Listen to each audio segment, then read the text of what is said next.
Hey guys, Gabe Suarez here from Suarez Tactics. Um, so I don't know what I'm going to call this video. Three blind men and the tactical elephant. Maybe not. Perspective. What is the best technique? I don't know. I'm not really into clickbait. I don't have to work that hard to get clicks and all that sort of thing. I've already made plenty of money, so I just do this because I like to teach. I like to share my opinion, and and if it offends people, then maybe they should be more open minded and consider other possibilities.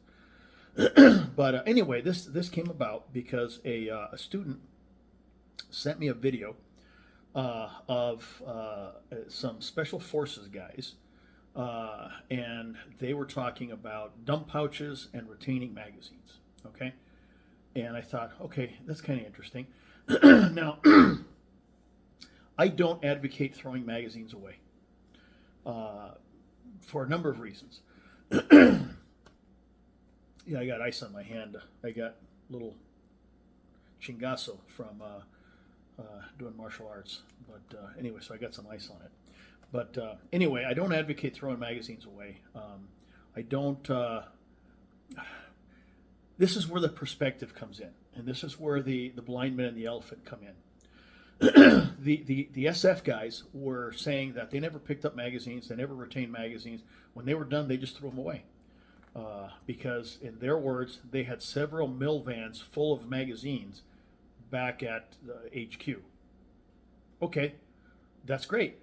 Um, but that shows me a very limited perspective that doesn't apply to everybody. I don't know how many folks watching have entire mill vans full of magazines at home. I don't. I ran an online sales company for many years. I've got more magazines than I could possibly use in a lifetime, but I don't have them with me right here. Okay, I've got what I got with me, and if the Antifa decided to go bananas and start shooting white people that voted for Trump or some crazy shit like that, I only have what I have with me. I've got a bunch of stuff back up north in Prescott, but I don't have it down here with me right now. So even if I was up in Prescott, that material is not with me at the moment that I am engaged. So my perspective is this. Look, and my background, I worked single man patrol and two man patrol on occasion in Los Angeles County, and in a very very busy area. Okay, I also worked SWAT, and this was the early days of SWAT in the 1990s, where other agencies other than LAPD and LASD started having their own teams and things like that. And we were very very busy. Our operational tempo was very high, and I remember that era. We used to have SEALs and SF people and Marine Force Recon guys attend SWAT schools with us, and sometimes come on ride-alongs with us. And we why are you guys doing this? And they said, you guys are doing more shit than we are right now. And the U.S. wasn't at war at the time, so they wanted to know what it was that we were doing. So, patrol, SWAT, and I also worked special units. I worked a gang unit. I worked undercover, and then after my departure from law enforcement, I did some work outside the U.S. But the gang unit and undercover stuff and jobs that I took overseas, those were done as a single operator. That meant that I didn't have a radio to call a Chinook. I didn't have a chest rig. I wasn't festooned with magazines, bristling with ammo everywhere I went. I had, what I had with me, which was limited because it was all very, low visibility stuff. Even the gang unit was very low visibility stuff. Okay, more often than not, we rolled around in civilian clothes and unmarked cars. Okay, if you watch the movie Training Day, that was kind of the gist of how we operated. Now, we weren't doing bad shit. We were doing good shit, but we were using tactics like they show in the movie. So anyway, back to the point. Each one of those has its own perspective. Each one of those has its own numbers in terms of who's going and fighting with you, and each one of those has resources.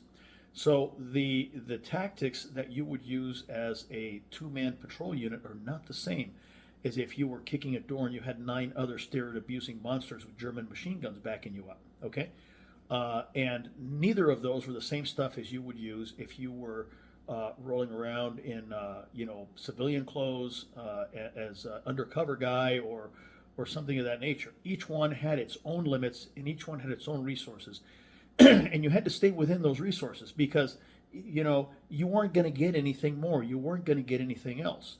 And so the default that I started using was, if I can, I'm going to retain the depleted magazine. Now that doesn't mean if my slide lock's open and I'm out of ammo, or my bolt lock's open and I'm out of ammo, that I need to retain that magazine. Okay, that's not what it means. What it means is that if I am deciding to proactively reload because I've gone through some ammo and I don't know what I have left in the weapon, and I don't want to go to the next part of this confrontation with a half a tank of gas. So what I would teach and what I practice is, at the first opportunity, when you have a moment, you exchange magazines, a partial one for a full one. But that partial one, it may have 7 or 8 rounds in it. Why the hell are you throwing it away? You don't need to do that. In fact, if you guessed wrong and your confrontation is considerably more intense, considerably more involved than you expected, and you start depleting your payload, those 6, 7, or 8 rounds in that partial magazine may be very valuable to you. And if you don't have to jettison the magazine, why not? Why not keep it? Why not keep it? Okay. Same thing for rifles.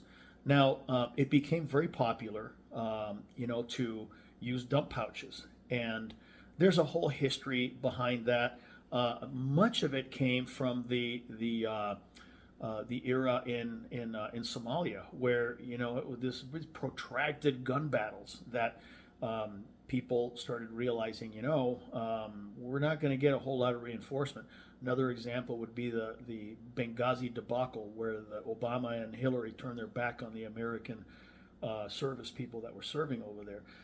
Those guys had a tough go, and you can bet that if they had 3 rounds that were left over, they would like to have those 3 rounds left, because it's just them. Nobody was going to go and help them. So anyway, my point is this: just because some dude on the internet that has a certain perspective says that things must be a certain way, it doesn't need to be for you. If your operational characteristics do not mimic what he's talking about. Okay, so if you are a single man patrol, 2-man patrol, or SWAT or something like that, those 2 operational characteristics may have some parallels, but they're not going to be exactly the same. Now, as a private citizen, which of the 3 that I mentioned is probably more like the circumstances that you might face? I think you have more in common with an undercover operator than you do with anything else, okay? Because you are by yourself, you are operating alone, you don't have any reinforcements. I mean, yeah, you can pick up your phone and call 911. Okay, don't hold your breath, right? And so you have to operate as if what you have with you is all that you're going to have. It's all that you're going to get. No one is going to come and help you. Okay, so you draw your pistol and you smack a couple of guys. You deplete your payload by, let's say, 10 rounds. All right, and your magazine has 7 left in it. Well, don't stand around holding your dick, okay? Or holding an empty, a partial magazine in your pistol. At the first opportunity you get, exchange that magazine for a full one. Then now you have a full payload back in the pistol. But don't throw that magazine away. You may need it. You may guess wrong, and if you guess wrong, those extra rounds that are in that magazine may become invaluable to you. Okay, so look at everything with a filter of doubt. I think that any instructor today has to teach his students not only the how, but also the why and the origin of techniques, because those techniques that they're teaching that work so well for them in SWAT or in special operations may have absolutely nothing to do with what you're going to need when you go to church and you encounter an active shooter, or you find yourself in some sort of a riot situation or something like that. not the same.